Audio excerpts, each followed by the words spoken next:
Selamat pagi pemirsa. Pengungkapan identitas terduga pelaku penyiraman air keras kepada Wakil Koordinator Kontras Andri Yunus menjadi angin segar. Kurang dari satu pekan setelah aksi keji itu terjadi terhadap Andri pada Rabu lalu, kepolisian sudah mengungkap sebagian identitas dan foto terduga pelaku. Pemirsa, inilah editorial Media Indonesia di hari ini Jumat 20 Maret 2026 dengan tema Peradilan Koneksitas untuk Penyiram Air Keras bersama saya Leona Samosir, dan Anda semua juga bisa ikut menyatakan pendapat Anda nanti dengan menelepon nomor 0215839900. Pemirsa, pagi ini telah hadir bersama saya anggota Dewan Redaksi Media Group Abdul Kohar. Mas Kohar, selamat pagi. Selamat pagi. Sehat-sehat Mas? Alhamdulillah sehat. Ini kita bicara sesuatu yang sedang ditunggu oleh masyarakat bangsa Indonesia. Bagaimana kemudian kita akan melihat kasus ini bergulir. Tapi pertanyaannya, apakah peradilan koneksitas ini memang diperlukan? Karena sejauh ini yang diungkap oleh POM TNI ya, ada 4 orang yang disebut adalah anggota TNI. Tapi polisi mengatakan ada 2 inisial yang berbeda dengan 4 inisial ini. Pertanyaannya, apakah memang ini koneksitas perlu atau kita percayakan saja kepada peradilan militer? Karena ini kan anggota TNI. Jadi kan selalu ada tarik-menarik kalau ada perlibatan anggota TNI dengan korban sipil. Apalagi ini korbannya adalah aktivis ya, aktivis kontras. Selama ini yang terjadi apabila ada keterlibatan oknum-oknum di militer, itu selalu perdebatannya adalah muncul apakah ini peradilan nanti peradilan militer atau peradilan umum. Masyarakat sipil menghendaki ini peradilan umum, sementara militer menghendaki ini pengadilan militer karena pelakunya militer.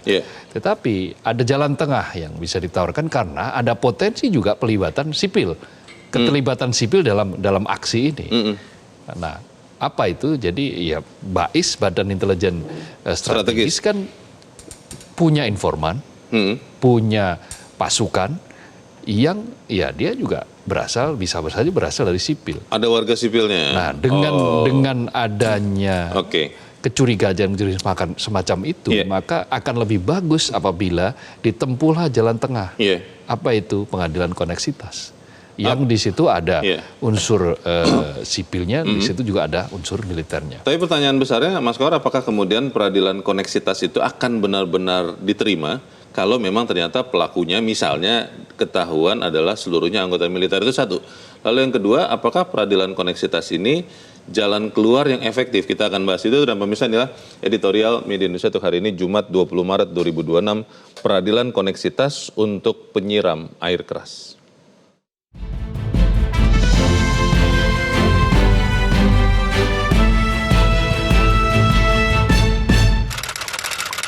Peradilan koneksitas untuk penyiram air keras.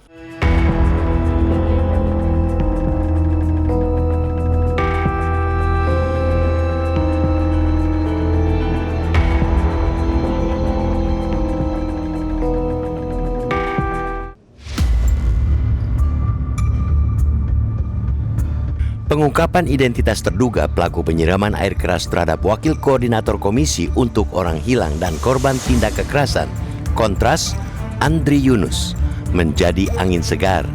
Kurang dari sepekan setelah aksi keji terhadap Andri pada Rabu 18 Maret lalu, kepolisian sudah mengungkapkan sebagian identitas dan foto terduga pelaku. Hasil penyisiran visual menemukan 4 sosok yang diduga kuat sebagai pelaku lapangan, dan berbekal penelusuran digital, 2 identitas terduga pelaku berinisial BAC dan MAK pun diungkap. Di saat bersamaan, Markas Besar TNI juga menyampaikan telah mengamankan 4 personel dari Detasemen Markas Denma, Badan Intelijen Strategis BAIS TNI, yakni Kapten NDP, Letnan 1, Letu SL, Letu BHW, dan Sersan 2 Serda ES. 4 personel TNI tersebut sudah ditahan di instalasi tahanan Super Security Maksimum Polisi Militer Kodam Pomdam Jaya. Penangkapan dilakukan mengacu pada sejumlah kejanggalan dalam penyelidikan internal yang dilakukan TNI. Pengungkapan tersebut menjadi penanda bahwa negara hadir dan bergerak untuk menindaklanjuti serangan terhadap Andri Yunus. Respon sigap aparat dalam hitungan waktu relatif singkat sangat layak untuk diapresiasi. Baik pengungkapan oleh Polri dan juga penahanan oleh Pusat Polisi Militer Puspom TNI tentu harus dipandang sebagai langkah sinergi yang penting bagi publik dan menjelaskan fakta. Publik ingin melihat langkah itu sebagai secercah harapan. Apalagi bisa melihat kasus sebelumnya, penyiraman air keras terhadap mantan penyidik Komisi Pemberantasan Korupsi KPK, Novel Baswedan, membutuhkan sekitar 3 tahun untuk menangkap pelaku. Respons cepat kali ini tentunya harus menjadi standar baru dalam menangani setiap kasus kekerasan terhadap warga negara. Namun, prestasi kali ini jangan sampai membuat terlena. Apalagi penangkapan ini sejatinya hanyalah prolog dari pengungkapan kasus. Sebab pelaku yang sudah ditangkap itu diyakini oleh banyak orang hanyalah aktor lapangan.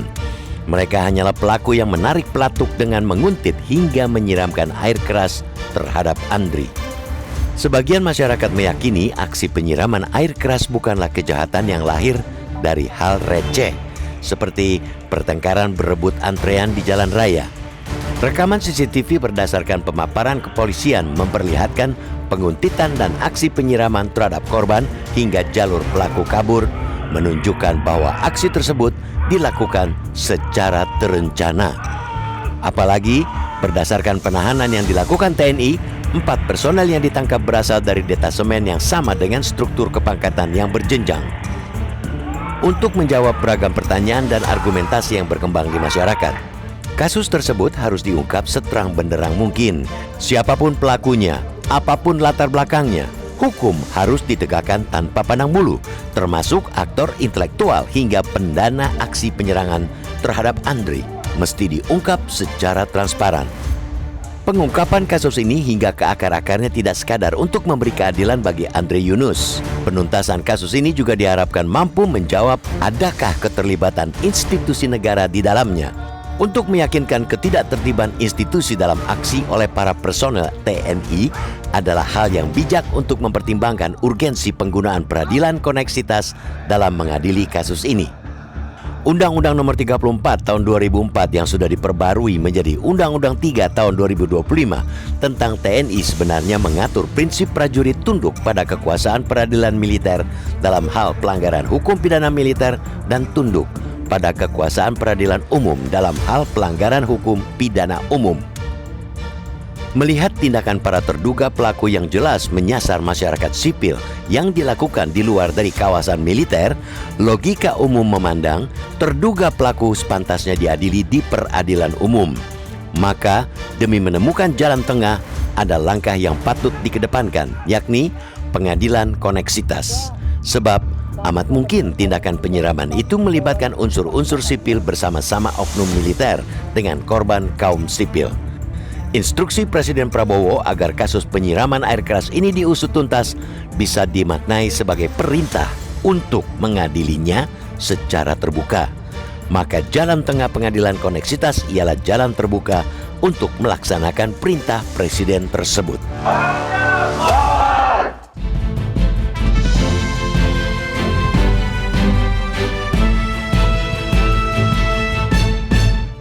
Di bagian berikut Anda bisa menyatakan pendapat Anda terkait editorial pagi ini. Pemirsa, untuk saat ini tetaplah bersama kami.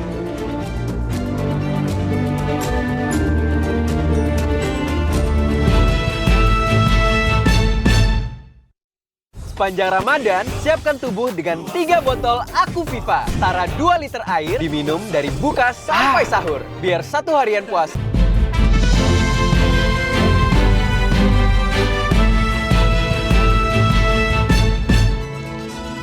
Terima kasih Anda masih bersama kami dan kita akan mendengarkan dulu pendapat dari pemirsa Metro TV, Mas Kohar. Ya. Kali ini dari Bekasi, Jawa Barat ada Pak Ondo Silitonga.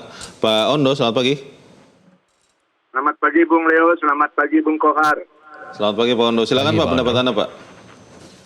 Ya, ini saya bravo dulu kepada Bapak Presiden. Gara-gara Bapak Presiden ini bisa terungkap dengan segera. Kalau tidak mungkin berlarut-larut ya.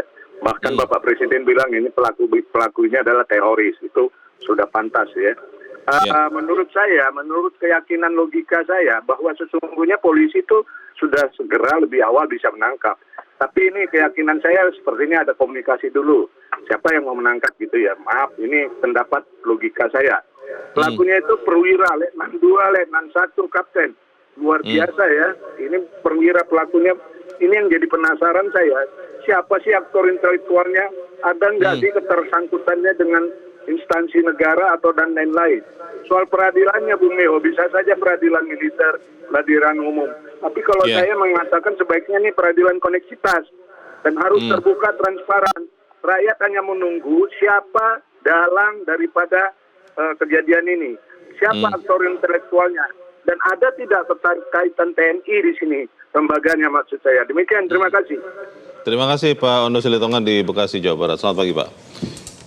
Poin-poin penting disampaikan Pak Ondo, tapi kembali lagi Mas Kohar, kalau kemudian ya ditemukan bahwa pelakunya, tersangka pelaku, itu semuanya anggota TNI, artinya militer. Terpenuhi atau tidak bahwa ini kemudian bisa diproses lewat peradilan koneksitas? Gini, yang paling utama harus dikejar dulu itu adalah sampai mengusut pada akar. Akar itu berarti pada aktor intelektual. Pemberi perintah maksudnya? Pemberi perintah bisa saja pemberi saran. Atau ikut serta, turut serta. Nah, seorang yang memberikan saran boleh jadi dia bukan oknum militer. Bisa jadi sipil. Bisa jadi sipil atau pernah di militer tetapi sudah menjadi sipil. Bisa saja seperti itu. Maka perintah presiden, instruksi presiden Prabowo agar ini diusut tuntas hingga ke aktor intelektualnya, ini harus dikerjakan, harus dikerjakan oleh penegak hukum. Nah, ketika seperti itu, maka di situ ada potensi untuk digelarnya pengadilan koneksitas. Mengapa? Dengan pengadilan koneksitas itu akan lebih menggaransi terjadinya transparansi, karena di situ ada unsur militernya, di situ ada unsur sipilnya. Nah, siapa yang memberi perintah, siapa yang mendesain ini, itu harus terungkap. Sebetulnya prinsip yang paling utama adalah ini dikejar.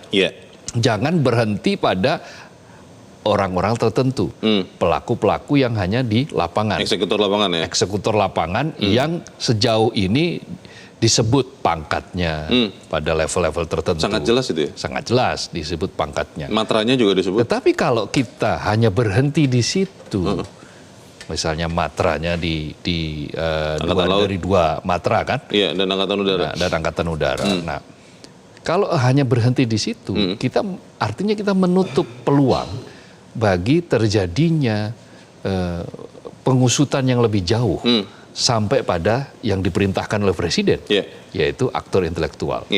Karena ini sangat sulit untuk diterima nalar bahwa ini hanya perkara yang biasa saja, tidak by design.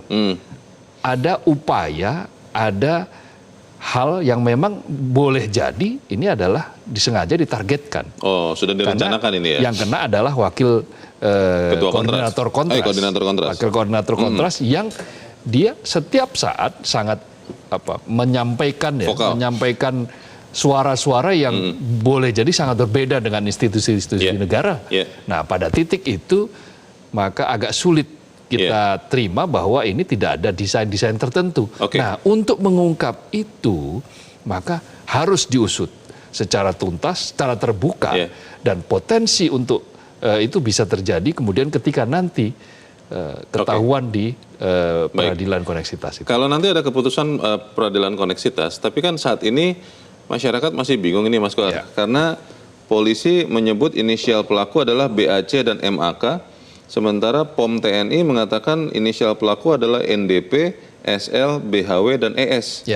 Kejelasan ini seperti apa kita bahas di bagian berikut. Pemirsa tetap bersama kami, Editorial Media Indonesia segera kembali.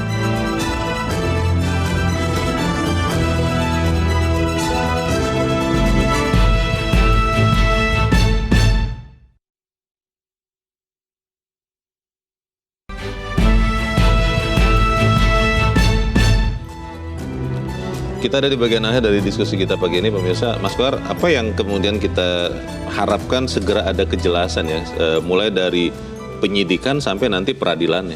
Ya, ini kan kasus yang menyangkut dengan keamanan warga. Maka polisi punya peran besar ya di dalam proses penyidikan ini. Yang terdepan polisi ya? Yang terdepan polisi, kita apresiasi polisi yang telah dengan sangat cepat menjalankan perintah dari Presiden. Jadi Kapolri beberapa saat kemarin kan menerima perintah langsung dari Presiden Prabowo untuk mengusut tuntas ini. Dan itu sudah dijalankan. Nah, pada saat yang bersamaan kita juga mengapresiasi pihak POM, ya, polisi militer yang dengan sangat cepat ya mengumumkan para tersangka dan menahan, bahkan sudah langsung menahan. Hanya memang harus jelas lagi antara apa yang diumumkan oleh kepolisian dan diumumkan oleh polisi militer itu untuk disinkronisasi. Nah, pada titik itulah nantinya pengadilan koneksitas ini akan, nanti peradilan koneksitas ini akan menemukan urgensinya. Kenapa? Karena di situ kita tidak menutup peluang bagi keterlibatan mereka-mereka yang di luar oknum militer, sebagaimana yang sudah disebutkan. Yang menentukan nanti koneksitas atau tidak itu siapa? Ya, di pengadilan kita, di peradilan kita. Nah, kita arahkan ke sana. Memang dalam riwayat kita peradilan koneksitas ini hanya lebih sering menjadi dorongan saja ketimbang fakta. Karena memang yang sering terjadi adalah semua menghendaki peradilan koneksitas, tetapi faktanya kita tidak bisa mencatat berapa kali peradilan koneksitas sudah pernah digelar.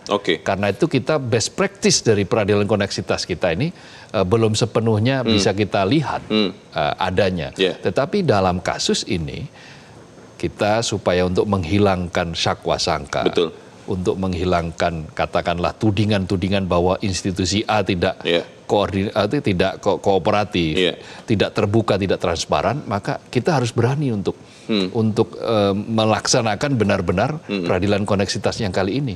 Karena dengan situ akan terungkap semua bahwa ada pelibatan aktor-aktor, ada mereka-mereka yang memang sudah tidak berdinas lagi, kalau katakanlah misalnya memang ada diduga orang-orang yang tidak pernah misalnya berdinas tapi kemudian sudah tidak berdinas lagi. Nah, kita tidak menutup kemungkinan untuk itu sehingga bisa sampai kepada ujungnya.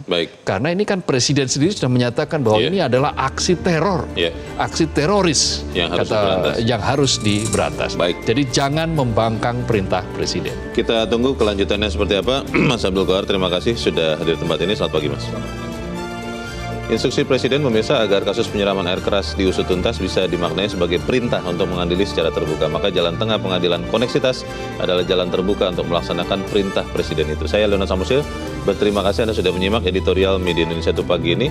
Terus jaga kesehatan Anda, terus jaga nurani Anda. Selamat pagi, sampai jumpa.